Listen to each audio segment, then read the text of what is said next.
If people woke up and felt like what they did mattered today, we could live in a pretty amazing place. So what's your definition of success? How does that look like? That's how you grow. That's how you learn. That's how you get better. That's how you want to have an impact. That's how you go off and have an impact.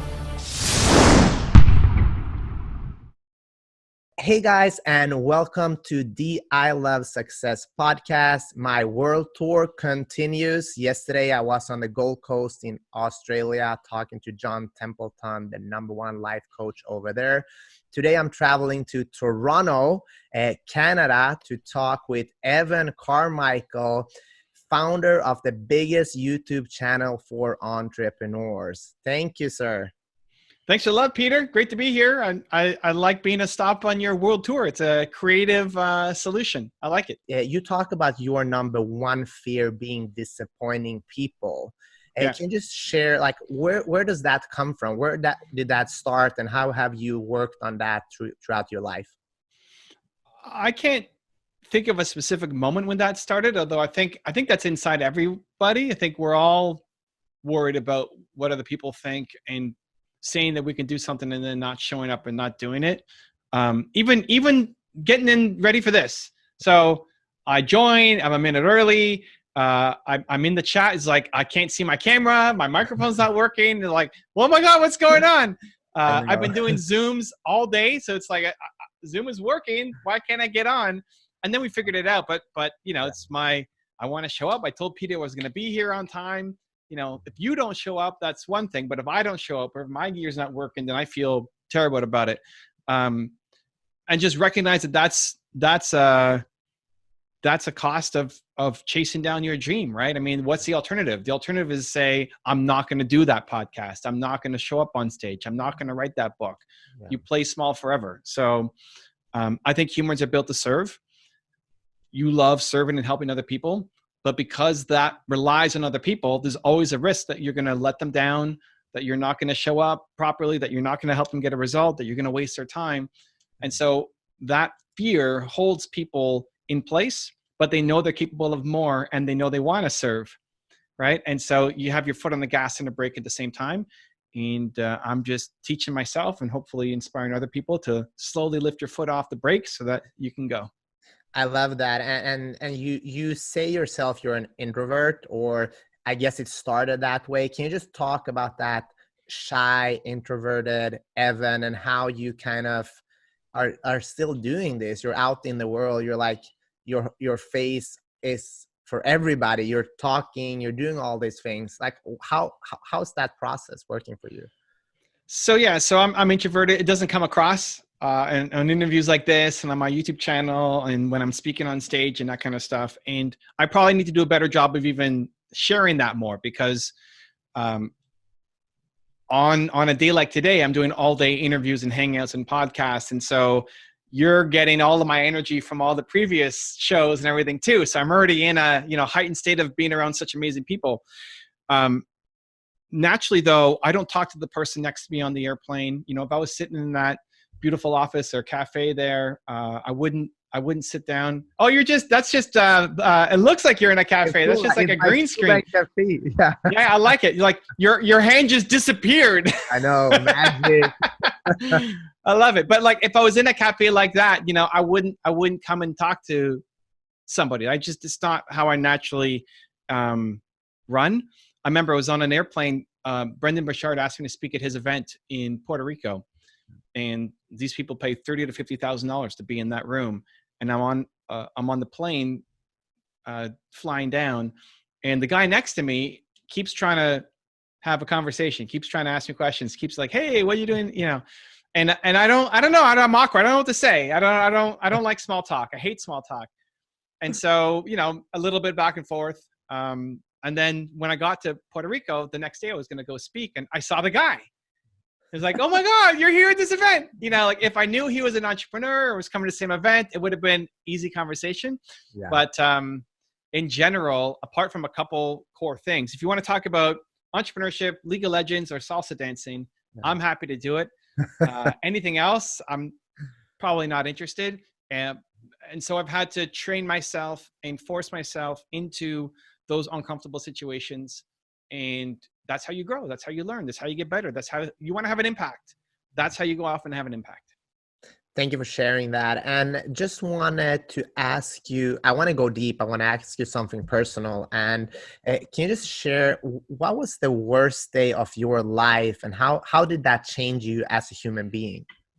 So when I quit on my business partner, I had a software company when I was 19, and we were struggling and it wasn't working, and I'm making $300 a month, and I was too embarrassed to tell my friends that it wasn't working. And I remember one day I just quit. I just told my partner, I called him on the phone and I said, I can't do that. I need to feel like I have worth as a human being, right? The topic of this show is success. I felt like nowhere close to success. I love success. I had zero success. I felt totally worthless. And I was putting in effort. I was putting in work. If I wasn't trying, that's one thing. Like if you're not really trying and you don't get a result, that's one thing. But if you're trying every day and grinding and pounding and just nothing works, I think there's only so much you can take. And so I told my partner that I quit. And what it forced me to do was think about how can I not live with regret. So I woke up the next day and said, I don't want to live with regret. I don't want to realize that when I'm, 60 years old or 80 years old or 140 years old, looking back on my life, that I gave up too soon. And so that pushed me to keep going. But I realized I had to find a different way to stand, that what I was doing wasn't working. I had to find something else. And that's where the idea of modeling success came, where I realized I'm not the first guy to try to sell software before. I looked at how Bill Gates did it, applied his lessons to my business. We started to take off. And in my book, I talk about your who, your why, your how, and that you'll love helping people who currently are facing what you went through. And how you got out of the hole you were in is a recipe you can teach other people. So what have I done for the past 20 years is just teach other people how to model success. Because I learned from Bill Gates and his company, his strategy saved me. So now I want to help other entrepreneurs not struggle as much by modeling success.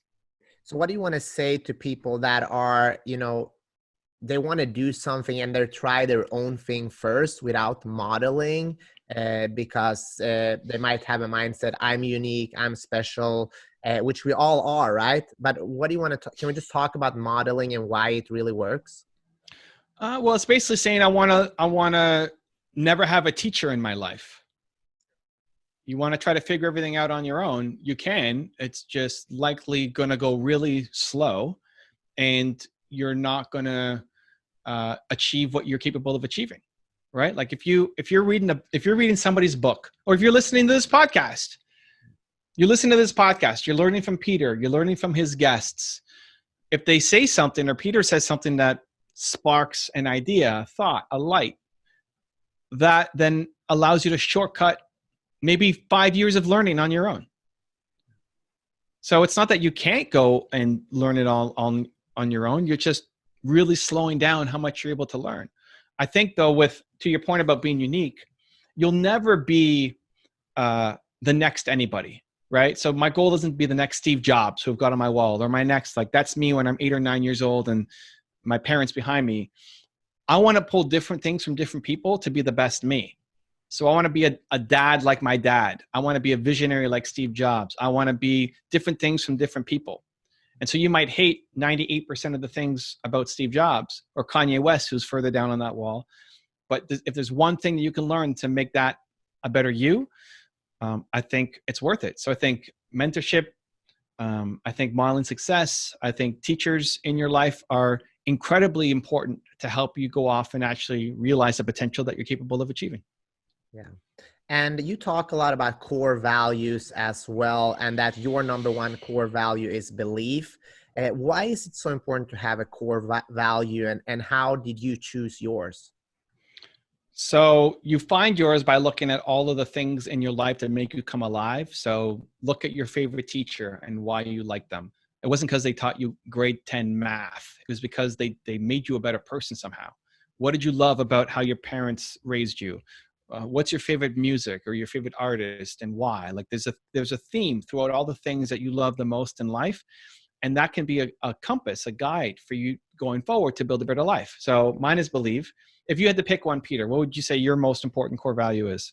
Love. Great. Already knowing that, you know that whenever you're not happy, it's because there's not enough love in your life. And so that's great awareness. If you're ever feeling low, down, depressed, there's not enough love. It could be like an actual human, like a relationship love, but also love from the community, love from the work that you're doing. Like everybody listening to this, if you have listened to Peter's shows, have you showed him some love? You know that love is his most important core value. Like drop a comment. You know, give a review on iTunes, right? Just like show some love. It's going to be really important for Peter. When you bring on more people to your team, if you're going to hire a video editor or an audio editor or, you know, a researcher or an assistant, they better value love. I don't care if you can make the greatest video. If you're, not that anybody's anti-love, but if you're like fighting on that, it's just not going to be a good fit. And so knowing that you're wired through love as the main lens that you see the world, it allows you to start making better content, attracting the right people into your life, and being happier and more fulfilled. And that's something that everybody can go through. And that's for life. Like when you're 95 years old, you're still going to care about love very deeply. And speaking about love, what I've noticed, this is episode 176, I think today or something like that. So I've talked to a lot of successful people, and I've noticed that a lot of those people are doing all these crazy things like becoming a UFC champion or starting a big business, because at the end of the day, they want to be seen, they want to be loved. Through your research, do you agree with that? And what's your thought on that? Yeah, I think love is foundational. I think it's how you receive it. So for me, love is very different than for somebody else. Like for me, for friends and hanging out, all I really need is my wife. So we're in Corona time right now. We're isolating. We're not in the coffee shop. I should have known the coffee shop and Corona right now. I don't need to see my friends. Like this is easy for me. This is super easy for me. Being in my home. I'm introverted. Just get in front of the camera, make content. This is where I live. For other people, they're really struggling because how they get love is by being around other people and connecting and dancing and singing and making stuff together. So I think everybody needs love. It's just how do you feel it? How do you express it? What does that look like for you? And understanding that then allows you to build a happier life for yourself moving forward. Yeah, you got to find out what it means to you. And that's what I'm trying to do with success, redefining that concept. So what's your definition of success? How does that look like? So success for me is always going to be through the lens of your most important core value. Like for me, it's going to be helping people believe in themselves more. For you, it's going to be helping people love themselves more, love yourself and love other people more. If you woke up and had $100 million in your bank account, but felt like there was no love in your life, you wouldn't feel successful. And so when you figure out your most important core value, that also equals success for you. That also equals when people say, what would you tell your younger self? It's the same thing. Your younger self, you would tell your younger self, love yourself more, love the people around you more. Right? Yeah. And what would you say? I mean, I was that guy, it's been moments in my life when I look myself in the mirror, days and days, and I didn't like what I saw at all. Mm-hmm. I was bullied. I was overweight, and had no confidence at all. So what would you tell me or someone listening right now that they don't believe in themselves anymore? What is the first step? The first step is to start to build some credibility with yourself. The first step isn't to set some giant goal, because you've set giant goals before and then you don't do them. And so you've taught yourself, when I set a goal for myself, I don't follow through. You've built that identity for yourself that you don't follow through. So you might get all inspired one day and set new goals for yourself. And then tomorrow you look at it, I'm not going to do that, because you've built this pattern of not doing things. And so what I would recommend is finding one thing that you can do that is difficult, scary, or hard. Those are magic words. When something is difficult, scary, or hard, that means go time. That means you go and do it. And learning to tie your self-worth to the effort of the willingness to try, as opposed to did it work out. So for a lot of people, starting a podcast is super scary. I'm sure for you, when you started, I don't know how long you thought about doing a podcast before you actually launched it, and worried about who am I going to bring on and will anybody listen. You're worried about people listening. You're worried about people not listening. You're worried about what gear we're going to use and who's going to reach and am I good enough and what's in my back. All of the crazy things. Meanwhile, like nobody listens to the first episode of your podcast anyway, yeah. Right? And that's everybody. Like for me, my first YouTube video was 11 years ago, and in 1 year, I had 3 comments on it in a full year. And the first comment was my mom. The second comment was my older sister, and the third comment was some random dude on the internet. So in a year of my first video, I got only one kind of real comment from somebody who I didn't know. So you're supposed to suck at the beginning, but it doesn't mean that you suck as a human. It just means that you don't have the skill set yet or the momentum to be great at the thing. And so I think self-love, self-confidence comes from doing difficult things. You gain self-love by doing this podcast, by losing weight, by getting in shape, by reaching out to some of your mentors and heroes and trying to get them on the show. That's that difficult task. That's like my heart's beating. Oh my God, I don't know if I can do it. And then trying, right? That's the win. Oh my God, I just did that. And the things that you're doing, like if you look back to who you were 10 years ago, that guy who doesn't recognize 2020 Peter. It's like, who? I could be that? That's crazy, right? And it's because you did a sequence of difficult things that you were scared of, that you didn't think you were capable of.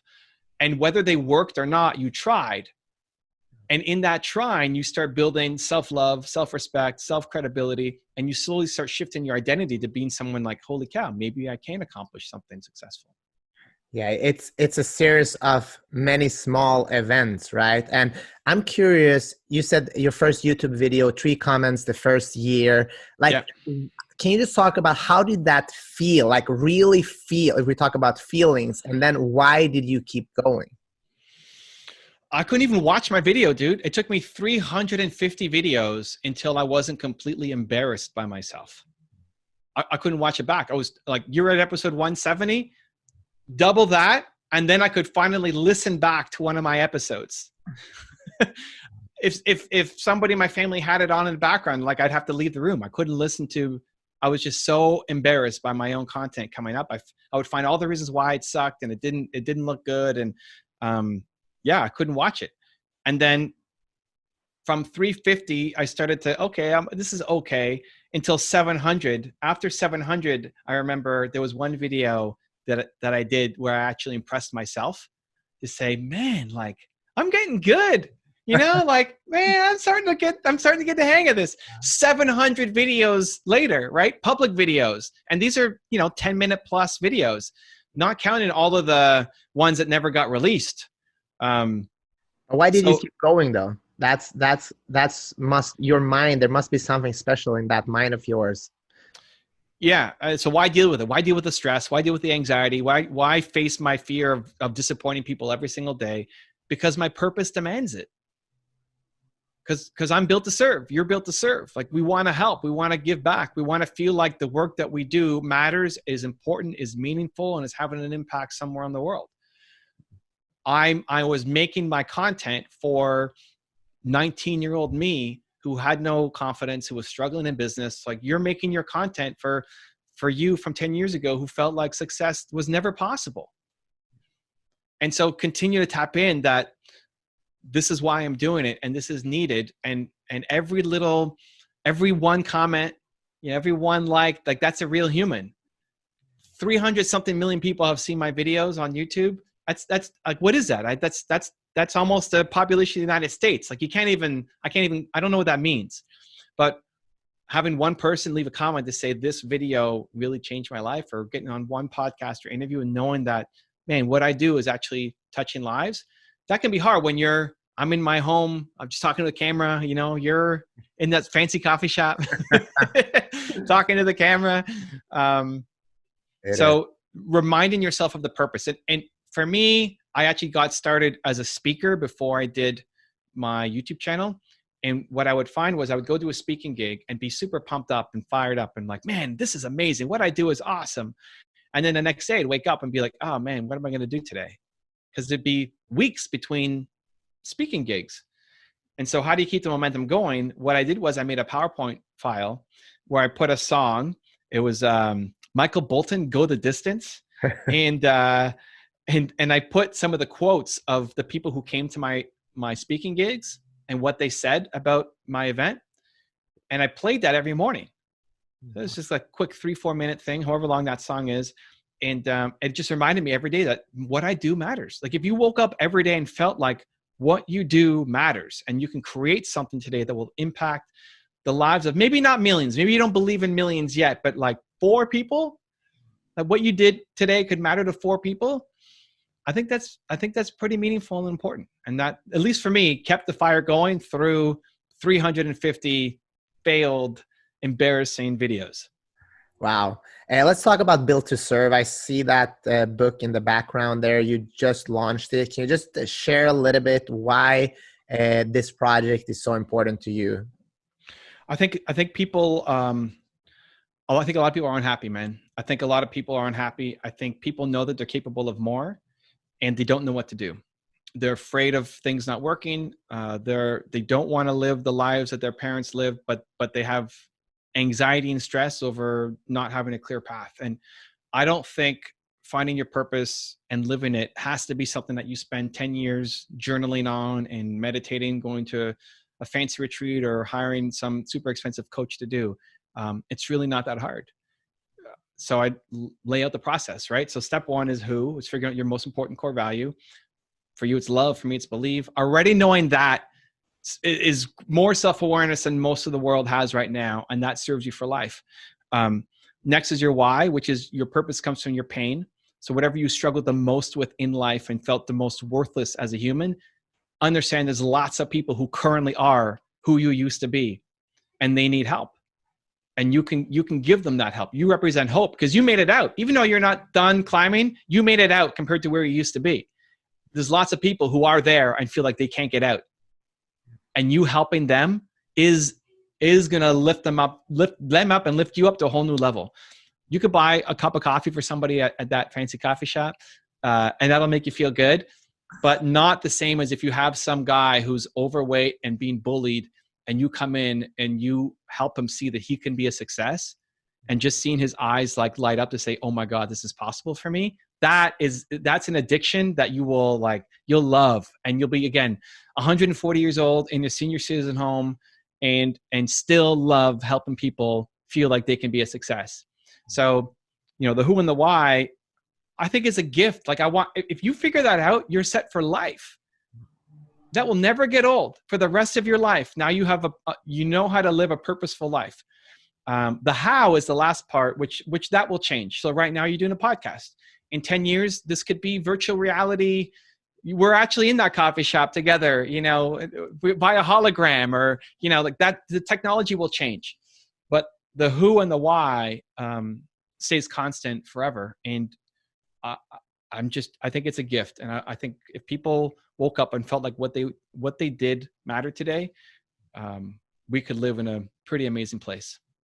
I love that. And thank you for sharing that. I know we're out of time. 2 quick questions that won't take more than 30 seconds. So what's the first thing people should do right after this podcast to get started on their journey? Go give Peter some love. He likes love. You've been listening to this man's made 170 episodes of this show for you. Podcast, Facebook, video. Spend 18 seconds to give a like, or to give a comment, or to DM him, just to say, hey, Peter, I appreciate what you do. Thank you for all the love. That's the greatest first step to create momentum for your own life, because you're built to serve. Because in you helping Peter and making him feel good, you're making yourself feel good too, which gives you momentum to create the next step for your life. Thank you, brother. And that Doritos bag, have you ever opened those at all? Because I would open those every day. I know it's a mindset challenge you have. Can you just share that? Well, this is a giant. So this is it looks small here, but this is actually a giant bag of Doritos. And back to self-love. Like when you're on a diet, people say avoid junk food. I think that's a crutch. I think what happens is, great, you kick the junk food out of your house, but then as soon as you go on a cruise or a vacation or a party, what are you doing? You're destroying all the food, because you've taught yourself that unless you're in your perfect environment, you're not strong enough. And I don't want to teach myself that I'm not strong enough. I want to do the opposite.